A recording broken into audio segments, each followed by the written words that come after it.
Hello student, my name is Akanksha और आज के टॉपिक में हम लोग डिस्कस कर रहे हैं स्पर्मेटोजेनेसिस। ये क्या है? It is a process of sperm formation from the primordial germ cell.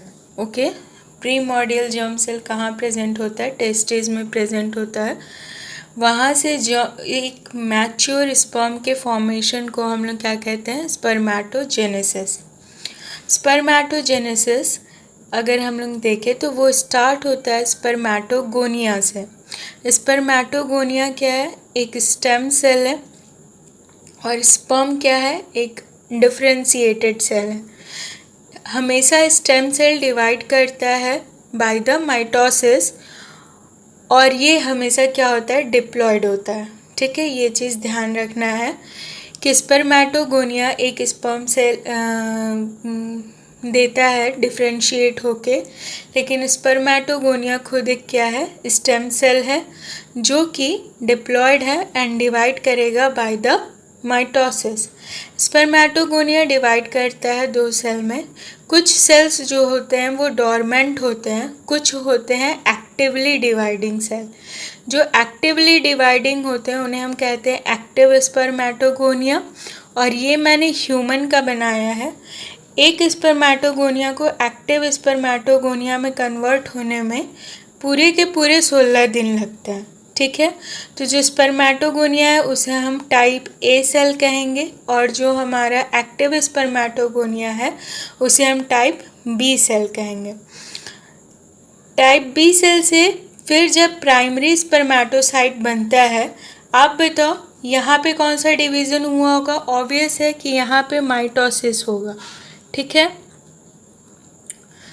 तो टाइप बी सेल से प्राइमरी स्पर्मेटोसाइट बनता है by the process of mitosis. और इस प्रोसेस को, क्योंकि यहाँ से लेके यहाँ तक क्या होता है? केवल नंबर इंक्रीज किया जाता है by the division of mitosis, तो केवल नंबर इंक्रीज किया जा रहा है, तो इसे हम प्रोलिफरेटिव फेज में काउंट करेंगे।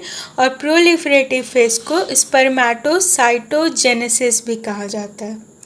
ठीक है, प्राइमरी स्पर्मेटोसाइट क्या होगा? डिप्लॉयड, क्योंकि वो डिप्लॉयड सेल के माइटोसिस से ही बना है। अब जो हमारा प्राइमरी स्पर्मेटोसाइट सेल है वो इंटर करता है मियोसिस में।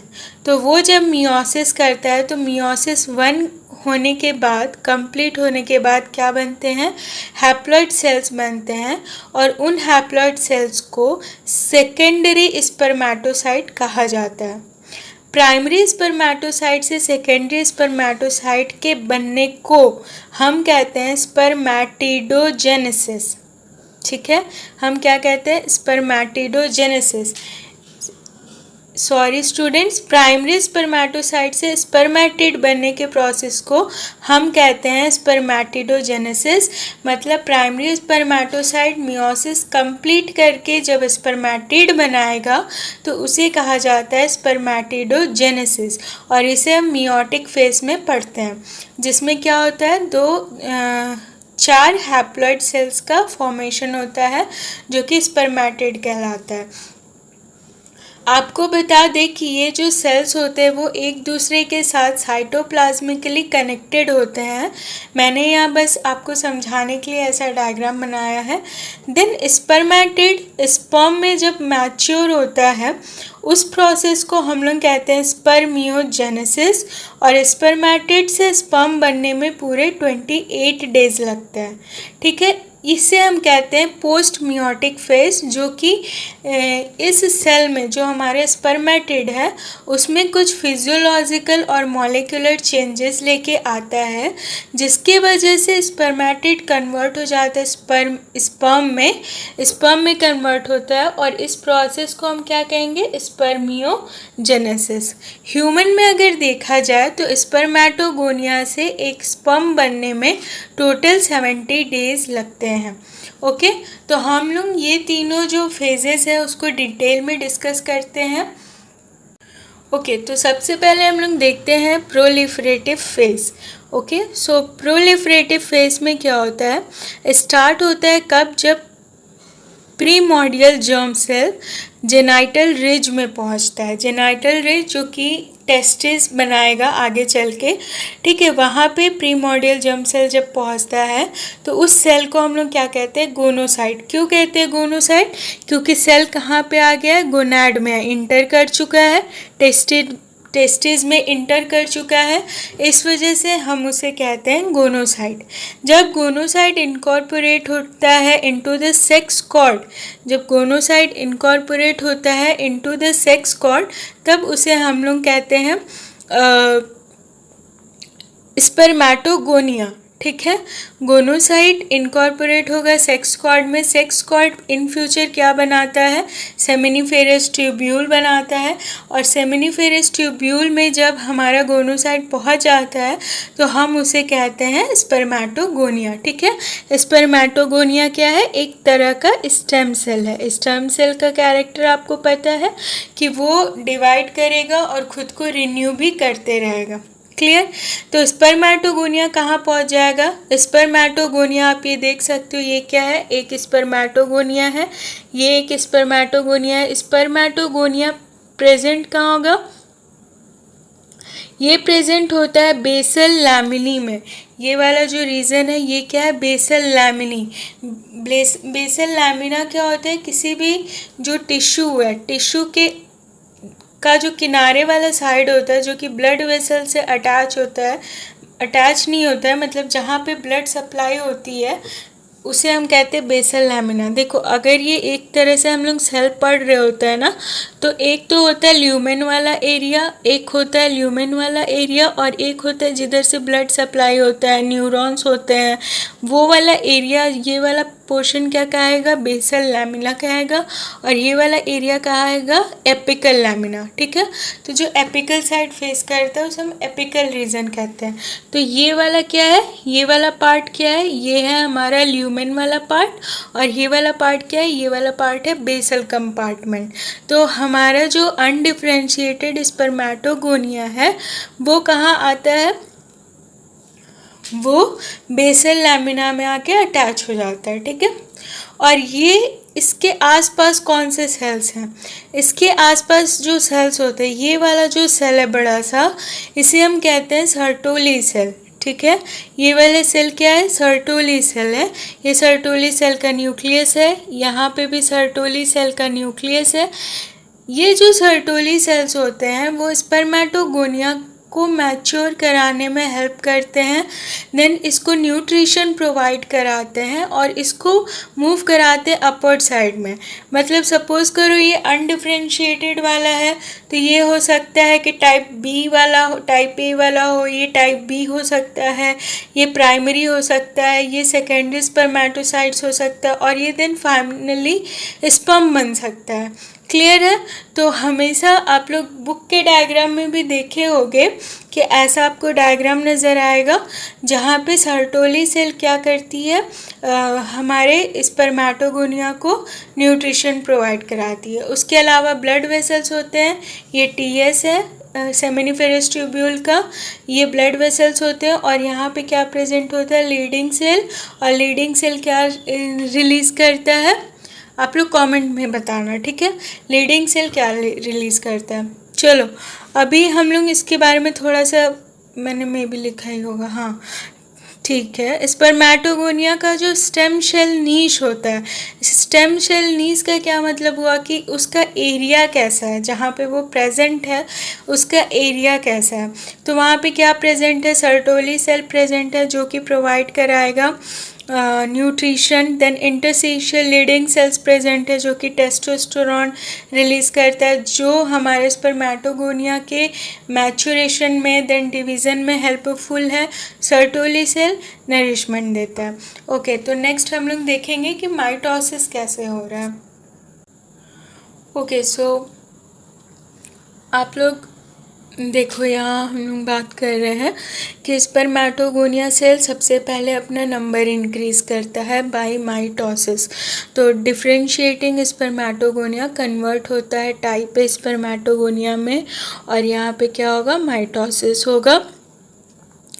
देन टाइप ए क्या कर सकता है, एक सेल है, ये वाला जो एक सेल है वो एक सेकेंड में 1000 स्पर्म बना सकता है, ठीक है।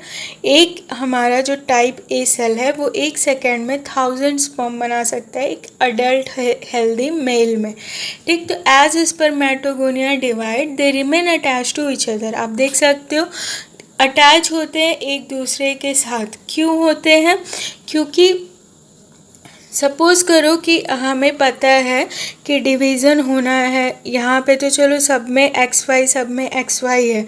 क्यों सब में XY है? क्योंकि सब दोनों सारे क्या हैं, डिप्लॉयड हैं। लेकिन जब प्राइमरी oocyte के बाद जब सेकेंडरी oocyte बनेगा तो हैप्लॉयड हो जाएंगे। और हमें पता है कि मेल है तो एक में सपोज़ करो ये एक गैमेट बनने वाला है और ये दूसरा वाला गैमेट बनने वाला है। तो एक जो गैमेट है उसमें X क्रोमोसोम गया, दूसरे गैमेट में Y क्रोमोसोम गया, ठीक है। तो हमें पता होता है कि बहुत सारे जो प्रोटीन्स हैं वो X क्रोमोसोम पे जो जीन प्रेजेंट होते हैं उसी से बनते हैं। Y क्रोमोसोम पे वो वाले जीन नहीं प्रेजेंट होते हैं और वो प्रोटीन नॉर्मल ग्रोथ के लिए, नॉर्मल डेवलपमेंट के लिए ज़रूरी होता है। तो हमारा जो दूसरा वाला Y क्रोमोसोम वाला गैमेट है वो क्या करता है, X क्रोमोसोम वाले गैमेट के साथ अटैच रहता है। मतलब सारे जो गैमेट्स बनने वाले हैं वो एक दूसरे के साथ, सारे जो सेल्स हैं वो अटैच होते हैं ताकि जो ये प्रोटीन सिंथेसिस कर रहा है, सपोज़ करो ये इसके पास X है और ये Y है, तो इस सेल से जो भी प्रोटीन बनेगा वो Y वाले के पास भी जाएगा क्योंकि साइटोप्लाज्म सबका सेम है। इसीलिए नेचर में ऐसा ही डेवलप हुआ है कि जब तक स्पर्मेटिड नहीं बनता है तब तक क्या होता है कि ये जो सारे जो सेल्स है वो एक साथ साइटोप्लाज्मिक ब्रिज के साथ कनेक्टेड होता है, ठीक है। अभी आपको ये समझ में आ गया कि if one cell split from the other it turn into undifferentiated spermatogonia. अगर अर्ली डेवलपमेंट में A1 है और ये B वाला सेल है और ये प्राइमरी oocyte होगा, ठीक है। ये क्या होगा, प्राइमरी oocyte है। अगर यहाँ से कोई एक भी सेल बिछड़ गया तो वो वापस से क्या हो जाएगा, वो वापस से ये डॉर्मेंट वाले फेज़ में चला जाएगा, A1 वाले फेज़ में चला जाएगा, ठीक है। तो साथ में रहना ज़रूरी है ताकि डेवलपमेंट प्रॉपर हो। अब बाकी ये जो डिवीज़न है वो स्टार्ट क्यों हुआ, क्यों कोई एक डॉर्मेंट रह गया, क्यों कोई एक डिवीज़न में चला गया, उसका रीज़न है GDNF, जिसको हम लोग कहते हैं glial cell line derived neurotrophic factor, ठीक है। ये क्या करता है, इस सेल के स्टेम सेल वाले प्रॉपर्टी को मेंटेन करके रखता है कि वो बार बार डिवाइड करे। हमें पता है कि हमारे जो नॉर्मल सेल्स होते हैं वो 40 to 50 टाइम्स ही केवल सेल डिवीज़न में इंटर कर सकते हैं। उसके बाद उनमें क्या होता है, सेनेसेंस होता है। लेकिन जो स्टेम सेल्स होते हैं वो हमेशा डिवाइड करते जाते लाइक अ कैंसर सेल।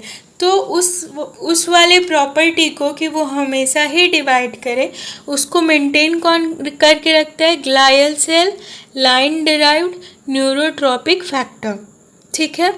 और ये वाला जो GDNF फैक्टर है ये कहाँ से रिलीज़ होता है, ये हमारा हीरो सेल कौन है यहाँ पे, सर्टोली सेल ही करता धरता है पूरे स्पर्मेटोजेनेसिस का। सर्टोली सेल रिलीज करता है GDNF कि जो हमारा स्पर्मेटोगोनियम है वो हमेशा ही डिवाइड करता रहे। साथ में एक और सेल होता है मायोइड सेल, और मायोइड सेल क्या करता है, प्रोवाइड करता है mechanical strength to the seminiferous tubule, okay. तो इस पेज से आपको दो बातें बस ध्यान में रखनी है। पहली कि जो स्पर्मेटोगोनिया है वो एक स्टेम सेल है, उसके स्टेम सेल वाले प्रॉपर्टी को मेंटेन करता है GDNF रिलीज होता है by the Sertoli cell and थोड़ा बहुत मायोइड सेल्स है।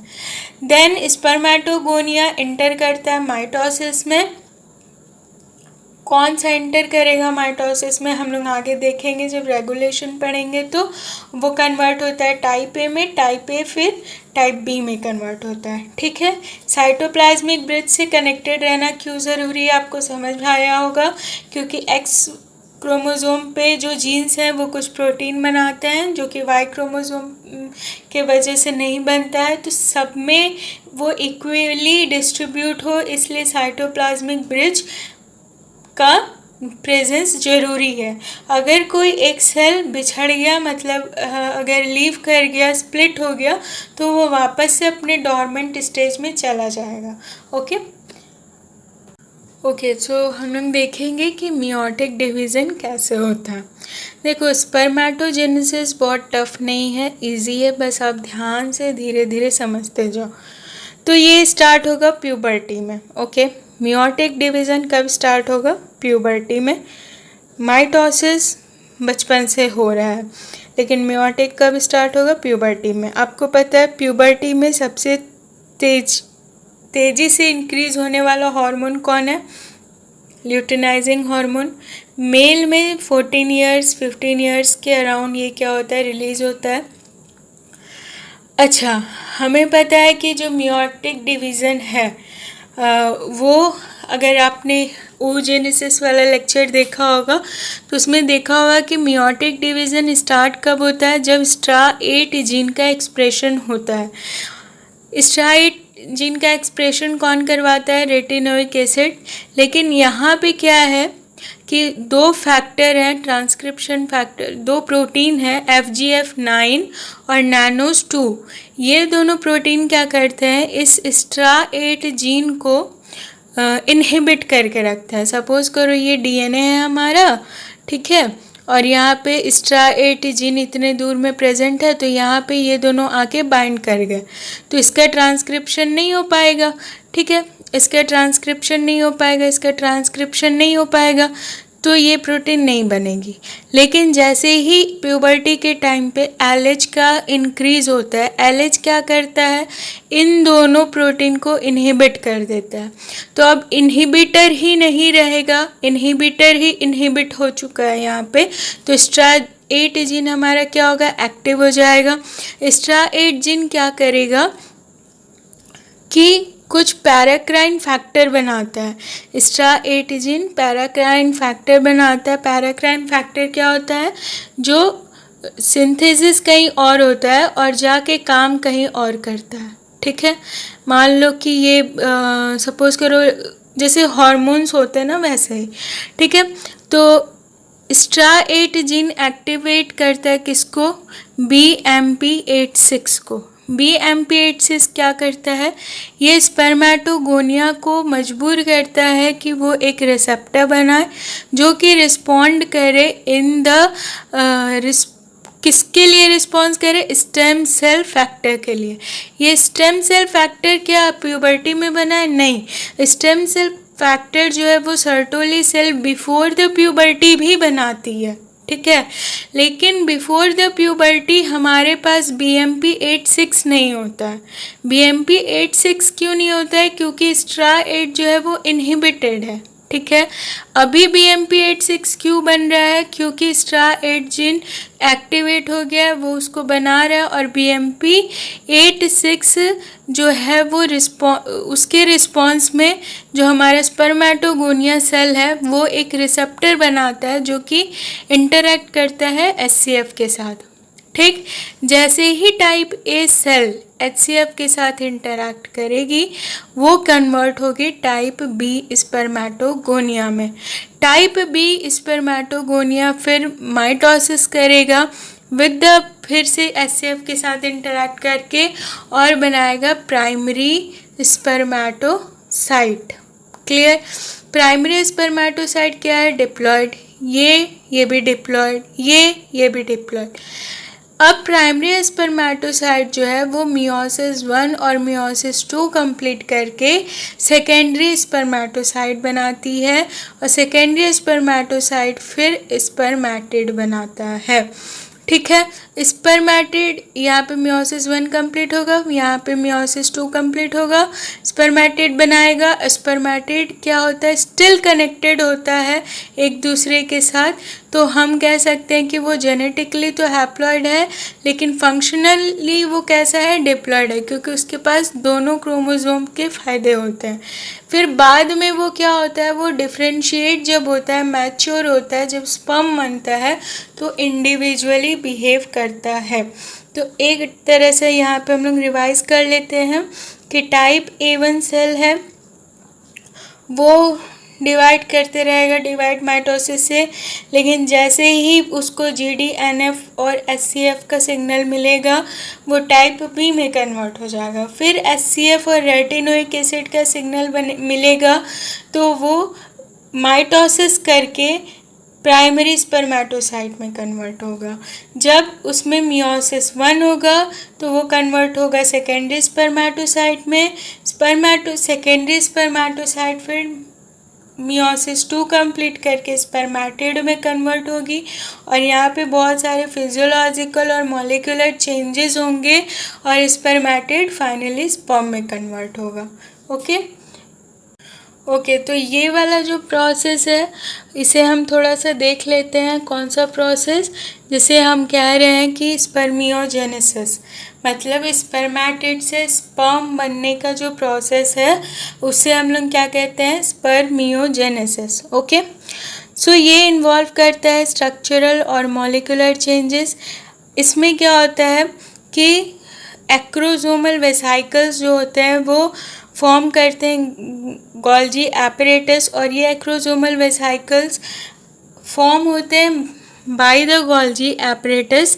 ठीक है, बहुत सारे जो गोल्जी मॉलिक्यूल्स हैं, ये यहाँ सपोज करो ये गोल्जी मॉलिक्यूल्स हैं, ये क्या करेंगे, एक बड़ा सा क्या बनाएंगे, एक्रोसोमल वेसाइकल, जो कि एक बड़ा सा लाइजोसोम की तरह बिहेव करता है। ठीक है, और ये क्या बनाता है, न्यूक्लियस के ऊपर कैप बनाता है। हम देखेंगे ये एक्रोसोम कैसे बन रहा है। ठीक है, इसका डिटेल डायग्राम हम देखेंगे, बस अभी इसको ऐसे समझ लेते हैं। तो ये वाला क्या है, ये एक्रोसोमल वेसाइकल है। एक्रोसोमल वेसाइकल किससे बना होता है, गोल्जी एपरेटस से, और ये न्यूक्लियस के ऊपर एक तरह से कैप बनाता है। फिर ये न्यूक्लियस क्या है, टिल्ट होगा, घूमते जाएगा। यहाँ पे देखो ये हमारा क्या था, ये हमारा था स्पर्मेटोगोनिया, यहाँ सर्टोली सेल प्रेजेंट है, ये क्या है, सर्टोली सेल प्रेजेंट है, और ये इस तरह से रहता है, फिर वापस ये घूमने लगता है। ये घूम के इस तरह से घूमेगा कि इसका न्यूक्लियस जो है वो एम्बेडेड रहे, मतलब हेड वाला रीजन एम्बेडेड रहे, और टेल वाला रीजन कहाँ पे प्रेजेंट हो, टेल वाला रीजन ल्यूमेन में प्रेजेंट हो। ठीक है, अब फ्लैजेलम भी बनना है, तो फ्लैजेलम किससे बनेगा, सेंट्रियोल से बनेगा, on the other side, opposite side, एक तरफ हेड दूसरे तरफ टेल, तो फ्लैजेलम बनता है from the centriole on the other side of nucleus and extend into the lumen of the seminiferous tubule. ये जो ल्यूमेन है हमारा सेमिनिफेरस ट्यूब्यूल का, वहाँ एक्सटेंड करता है। न्यूक्लियस फ्लैट हो जाएगा, कंडेंस हो जाएगा, और बहुत सारे जो साइटोप्लाज्म है यहाँ से साइटोप्लाज्म क्या हो जाएंगे, एक्सोसाइटोसिस हो जाएगा उनका। ठीक है, उनका क्या होगा, एक्सोसाइटोसिस। बहुत सारे जो साइटोप्लाज्मिक प्रोटीन्स हैं वो बाहर भेज दिए जाएंगे, क्योंकि उनका अभी बहुत ज़रूरत नहीं है, क्योंकि एक के पास जाना है ना, एक के पास ऑलरेडी इतना साइटोप्लाज्म है। अब माइटोकॉन्ड्रिया फॉर्म करता है एक रिंग लाइक स्ट्रक्चर, यहाँ पे जब हम डिटेल में स्ट्रक्चर पढ़ेंगे नेक्स्ट लेक्चर में वहाँ पे, तो माइटोकॉन्ड्रिया रिंग लाइक स्ट्रक्चर बनाता है जो कि ATP बनाएगा, और यहाँ पे प्रेजेंट होता है डाइनिन। डाइनिन क्या है, मॉलिक्यूलर मोटर है, और वो किसके साथ बिहेव करता है, ट्यूब्यूलिन के साथ। ट्यूब्यूलिन किसका मोनोमर है, माइक्रोट्यूब्यूल का। ठीक है, तो ये जो है स्ट्रक्चरल चेंजेस है। नेक्स्ट हम लोग देखते हैं क्या क्या मॉलिक्यूलर चेंजेस है। ओके स्टूडेंट्स, तो ये पेज के बाद और बस एक रिवाइज करेंगे हम लोग, ज़्यादा लेंदी नहीं करते हैं, जल्दी से ये वाला पेज समझ लेते हैं। मॉलिक्यूलर चेंजेस क्या होता है, बहुत ज़्यादा इम्पॉर्टेंट ये चेंज होता है कि जो हिस्टोन है स्पर्मेटोगोनिया के डीएनए को, जैसे हमारे जो हिस्टोन है वो पकड़ के रखते हैं ना, तो यहाँ पे स्पर्म में क्या होता है, हाईली बेसिक प्रोटामाइन्स प्रेजेंट होता है। ठीक है, तो ताकि और न्यूक्लियस कंडेंस हो जाए, हमने पढ़ा ना कि न्यूक्लियस कंडेंस हो जाता है, तो न्यूक्लियस कंडेंस क्यों हो जाता है, क्योंकि हिस्टोन को रिप्लेस कर दिया जाता है हाईली बेसिक प्रोटामाइन्स के साथ। देन जो प्रीमोर्डियम जर्म सेल में मिथाइलेशन का पैटर्न था उसको रिमूव करके एक मेल सेंटर्ड मिथाइलेशन का पैटर्न बनाया जाता है। मिथाइलेशन क्या होता है, सपोज करो अगर हम लोग इस तरह से डीएनए बनाए हैं तो यहाँ पे बहुत सारे जीन्स होते हैं, तो यहाँ पे मिथाइल ग्रुप जोड़ दिया गया। सपोज करो ये जीन 1 है, ये 2 है, ये 3 है, तो अगर यहाँ मिथाइल ग्रुप है और यहाँ मिथाइल ग्रुप है तो जीन 1 क्या हो जाएगा, इनएक्टिव हो जाएगा। ठीक है, वो हेट्रोक्रोमेटिन के फॉर्म में कन्वर्ट हो जाएगा और इनएक्टिव हो जाएगा। लेकिन स्पर्म में क्या होता है, वापस से मिथाइलेशन होता है और वो किस स्पेसिफिक पैटर्न में मिथाइलेशन होता है। ठीक है, देन बहुत ज़्यादा न्यूक्लियस कंडेंस हो गया तो खुद से ही सोचो कि क्या ट्रांसक्रिप्शन पॉसिबल है, नहीं, क्योंकि डीएनए यूक्रोमेटिन से हेट्रोक्रोमेटिन के फॉर्म में चला गया है। और स्पर्म अब जब ये सब कुछ हो चुका तब स्पर्म इंटर करता है कहाँ पे, सेमिनिफेरस ट्यूब्यूल के ल्यूमेन में। ओके, डेवलपमेंट हमेशा कंटिन्यू रहता है till the sperm reach to the, कहाँ पहुँच, ओविडक्ट में पहुंच जाएगा स्पर्म, तब उसका जब कैपेसिटेशन होगा तब जाके हमारा sperm fully mature, fully differentiated और फुल्ली फंक्शनल होगा। ठीक है, तो एपिडिडाइमस में एक चीज़ होती है, एपिडिडाइमस के जो सेल्स होते हैं एपिडिडाइमल सेल, वो रिलीज़ करते हैं एक्सोसोम। एक्सोसोम में बहुत सारे स्मॉल नॉन कोडिंग आरएनएज होते हैं और भी अदर फैक्टर्स होते हैं जो कि एग के जो क्रोमोसोम्स हैं उनको जाके डीएक्टिवेट करते हैं, उन पे मिथाइलेशन करते हैं। सपोज़ करो यहाँ पे ये स्पर्म का डीएनए है और उसके कोई क्रोमोसोम नंबर 1 में कोई जो 1 जीन है उस पे मिथाइलेशन है, तो वो क्या करेगा, अगर ओवम के 1 पे भी मिथाइलेशन है तो उसको हटा देगा। क्यों, क्योंकि अगर दोनों पे मिथाइलेशन हो जाएगा, दोनों ही इनएक्टिव हो जाएंगे तो प्रोटीन कैसे बनेगा। समझ में आया ये वाला चीज़। Then sperm still not functional even after ejaculation. क्यों, क्योंकि स्पर्म के पास बहुत सारा हार्ड सरफेस होता है उसके प्लाज्मा मेम्ब्रेन पे। वो कब हटता है, जब उसका कैपेसिटेशन होता है in the reproductive tract. Oviduct secrete करती है बहुत सारे केमिकल्स जो स्पर्म के मेम्ब्रेन से कोलेस्ट्रॉल हटा देते हैं और भी बहुत चीज़ें हटाते हैं, जिसकी वजह से उसका जो मेम्ब्रेन है वो वायबल बनता है और वो एक के मेम्ब्रेन के साथ फ्यूज़ कर जाता है। ठीक है, तो थोड़ा सा हम लोग और बस इसको क्विक रिवीजन करते हैं, उसके बाद ये टॉपिक कंप्लीट हो जाएगा। ओके, तो आप लोग ही खुद से इसको समझ सकते हो। अगर हम लोग देखें तो सबसे पहले प्रीमोर्डियल जर्म सेल है, जेनिटल रिज में जाता है तो उसको गोनोसाइट कहते हैं। जब सेक्स कॉर्ड तक पहुंचता है तो उसको सेक्स कॉर्ड में जाता है तो गोनोसाइट कहते हैं। और सेक्स कॉर्ड कन्वर्ट किस में होता है, सेमिनिफेरस ट्यूब्यूल में। गोनोसाइट कन्वर्ट होता है अनडिफ्रेंशिएटेड स्पर्मेटोगोनिया में, और ये प्रेजेंट होता है कहाँ, in between the Sertoli cell. फिर ये अनडिफ्रेंशिएटेड स्पर्मेटोगोनिया माइटोसिस करके टाइप ए स्पर्मेटोगोनिया बनाता है, और टाइप ए स्पर्मेटोगोनिया जीडीएनएफ के इम्पैक्ट से टाइप A1 में कन्वर्ट होता है, कुछ डॉर्मेंसी में चले जाते हैं। Type A1 spermatogonia at the puberty LH के सर्ज के वजह से, रेटिनोइक एसिड के सर्ज के वजह से STRA8 जीन को एक्टिवेट कर लेता है। ठीक है, STRA8 जीन BMP86 को एक्टिवेट करता है और इसका कंसंट्रेशन बढ़ता है, जिसकी वजह से स्पर्मेटोगोनिया में SCF के लिए रिसेप्टर बनते हैं। और ये जब तीनों इंटरैक्ट करते हैं तो सेल जो है इंटर करता है डिवीज़न में और बनाता है type B spermatogonia.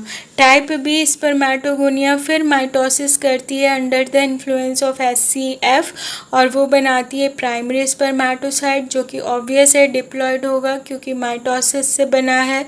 Then primary spermatocyte meiosis 1 करके सेकेंडरी स्पर्मेटोसाइट बनाती है और फिर वो मियोसिस 2 कंप्लीट करके स्पर्मेटिड बनाती है। अभी तक सारे स्पर्मेटिड चारों के चारों एक दूसरे के साथ कनेक्टेड होंगे, फिर स्पर्मियोजेनेसिस होता है, बहुत सारे चेंजेस होते हैं और फाइनली हमारा जो ये प्रीमोर्डियल जर्म सेल था वो किस में कन्वर्ट हो गया है, स्पर्म में कन्वर्ट हो गया। ओके स्टूडेंट, तो आई होप आपको ये लेक्चर समझ आया होगा और अगर फिर भी कोई डाउट है तो प्लीज़ आप कमेंट में मेरे से पूछ सकते हैं। और अगर रियली आपको वीडियो अच्छा लगा, समझ आए, तो प्लीज़ अपने फ्रेंड्स के साथ शेयर करिए और चैनल को सब्सक्राइब करिए, क्योंकि भगवान की कृपा से मैं और सारे इम्पोर्टेंट टॉपिक्स लेके आऊँगी। Thank you for watching. Happy learning people.